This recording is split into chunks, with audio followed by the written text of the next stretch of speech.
Hi there, my name is Daniel, and as I record this, despite it being winter, it's actually quite sunny outside and not that cold.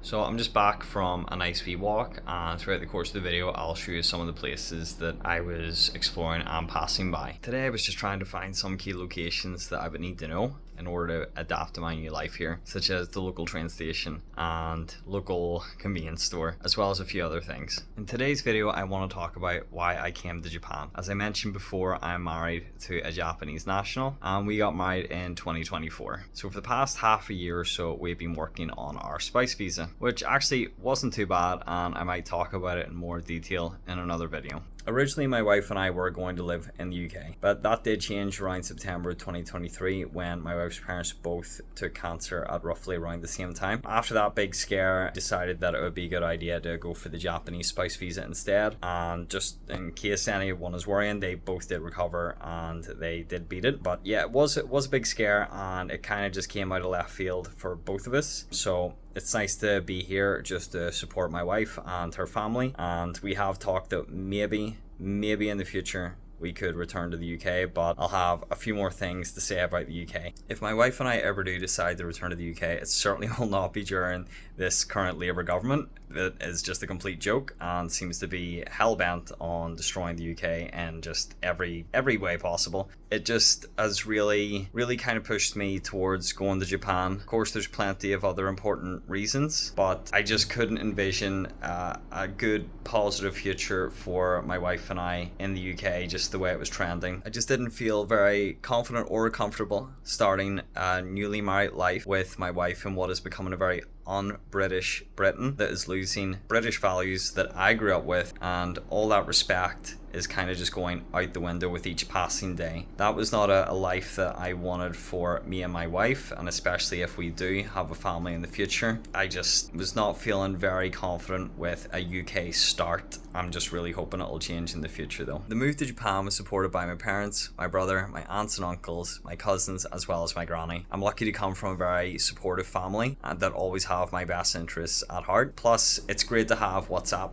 WhatsApp is so useful, and I can just always reach out to my family and friends really anytime that is reasonable, since I'm 9 hours ahead. When researching both the Japanese spouse visa and the UK spouse visa, my wife and I actually realized that the Japanese way was a lot simpler than the UK way, which to me was actually a bit surprising. But the UK spouse visa almost seems designed to fail or to have a very low probability of success. As mentioned in the previous video, I have worked in the education sector for many years, and I come from a very respectable job, that being a special educational needs teacher. The pay is good and the job security was also there as well. But it just seemed, when researching the UK spouse visa, it just almost didn't seem entirely guaranteed. It just felt that it was going to be really costly, really time consuming, and that if there was one minor error, it could all just collapse like a house of cards. So after all that considered, that was another reason why we were, at that point anyway, leaning more towards a Japanese spouse visa. So as you can kind of tell, our thinking was gradually starting to shift towards the Japanese spouse visa.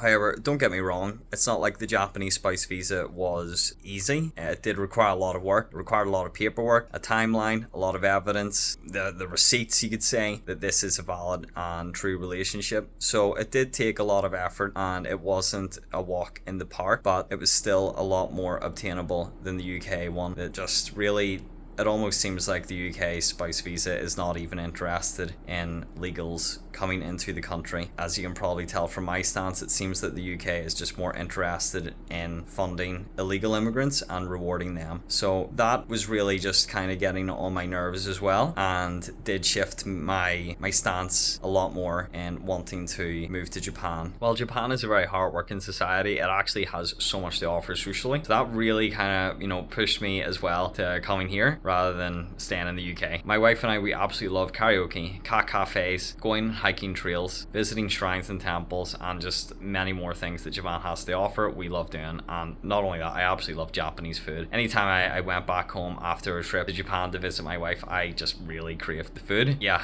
going from a really picky eater to eating just the various things Japan has to offer, such as eel. Like me 20 years ago could not imagine, eating eel. Yeah. So Japan just has a lot to offer, and I absolutely just love the social aspect of the life here. And yeah, it was just kind of a no-brainer in that regard too. I hope this video has done a good job of explaining as to why I decided to come to Japan on a spouse visa as opposed to bringing my wife to the UK on a spouse visa. If you enjoyed the video, please give it a like, and I would be really interested to hear your comments, particularly if you have any recommendations for Japanese food. I absolutely love trying new things, so if there's any Japanese food you would like to recommend, please do in the comments below. Thank you so much.